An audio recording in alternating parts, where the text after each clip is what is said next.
Hey y'all, welcome to the Movie Howze. You're just in time to hear me talk about.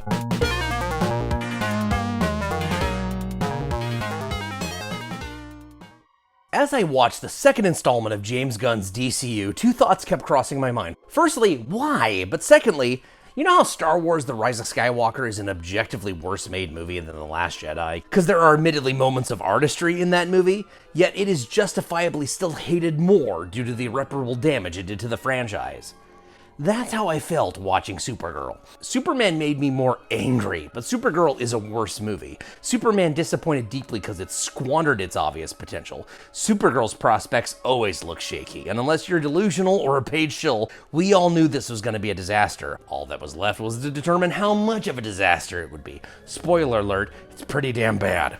The plot concerns Kara Zor-El, who, unlike her heroic and good-hearted cousin Superman, spends her time skirting any responsibilities, drinking, pissing, vomiting, and stumbling her way through life. But when her shitty dog Crypto is shot with a poison arrow by a group of brigands, she now has 72 hours to save her annoying CG pupper and find the antidote, which is conveniently carried by said brigands. Along for her journey is Ruthie, a young girl pursuing the same bad guys to avenge her family. This was one of the worst superhero movies of recent memory, and recent memory has been a fuckmire of garbage fires littering the silver screen. After her introduction last year left a bad taste in people's mouths, portraying the superpowered cousin of DC's biggest hero as a drunk frat girl who calls Superman a bitch.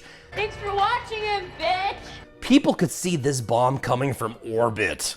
Facts are facts, folks. This is a follow-up to a movie that disappointed at the box office, a movie that made less than 2013's Man of Steel, which too was considered a disappointment by Warner's at the time. So in what scenario, in what reality, across the multiverse would a Supergirl movie be successful? As such, the studios have once again employed their tried and true methods when they see an encroaching disaster. Cry bigotry and misogyny or whatever new slight is trendy at the time. The press and shills will run defense for this obvious flop incoming, moving the conversation from "this doesn't look very good" to "you're a chud who hates women." This movie isn't bombing and getting terrible reviews because it's a female-led action movie. That claim lost its ability to convincingly hold water ever since Wonder Woman came out and was a huge hit with both women and men. And shit, the best superhero movie from last year was K-pop Demon Hunters. It's always rung hollow to me hearing the accusation that the generation of boys raised on the likes of the Powerpuff Girls, the X-Men, Buffy, Ellen Ripley, The Bride, Sarah Connor, Trinity, Lara Croft, and Samus Aran wouldn't dig female action leads. General audiences don't hate female heroes. They just don't like when characters are flesh-covered soapboxes, girl bossing their way through stories, foregoing entertainment for performative social messaging. The women are always saving the men around here. You might want to think about changing the name to X-Women. Ironically enough, this movie is so undeniably shit, some in the media are having to admit it. Through gritted teeth, mind you. It's broken through the usual containment tactics, and for good reason. This script is awful. Fair warning for anyone who actually cares for spoilers, but there's nothing heroic or positively feminine about its main character. Did they really think that little girls would look up at this drunken mess and say, "Yeah, I want to be just like her when I grow up"?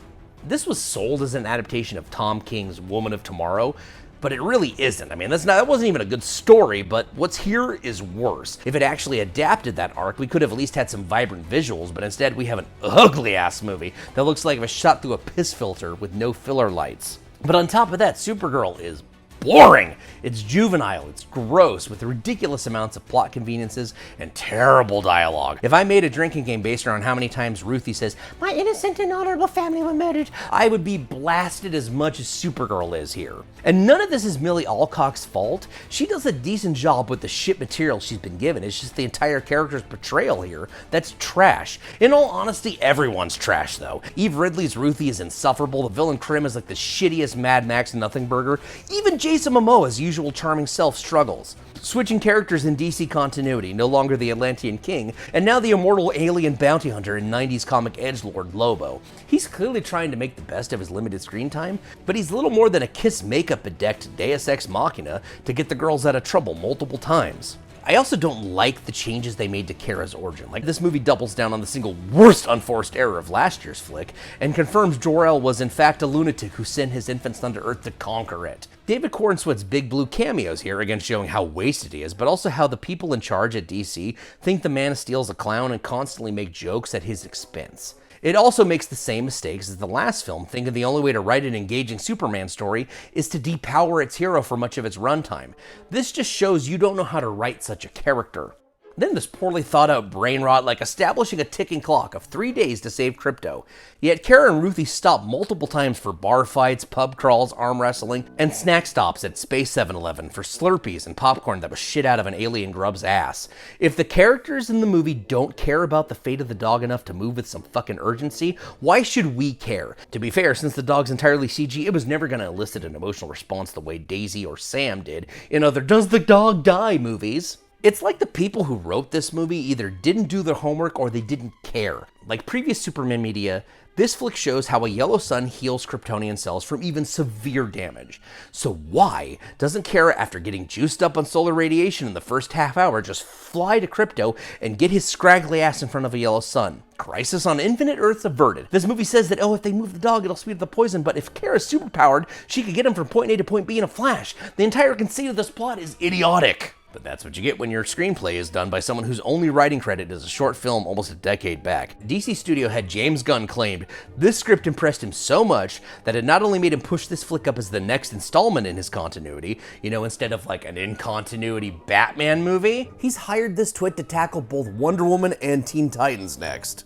I guess if you write a Supergirl script where Supergirl doesn't put on her costume until like the last 10 minutes and instead just make a real shit Guardians of the Galaxy knockoff, it tickles his ego. After comments like this, or ones claiming that The Flash was one of the greatest superhero movies ever made, I have to assume one of two possibilities. Either Gunn is a habitual liar, or he truly has terrible instincts and taste. We report, you decide. But the answer is yes. Speaking of which, and I know this is gonna be a wild thing to say, but I rewatched The Flash after this for, a palate cleanse. Because despite not looking the part and being in a train wreck I admittedly enjoy, Sasha Calle's Supergirl was way more engaging and comic accurate. I wouldn't have minded a movie with her version of the character. If anything, we would have gotten more Henry Cavill Superman and would have gotten a chance to see their chemistry together.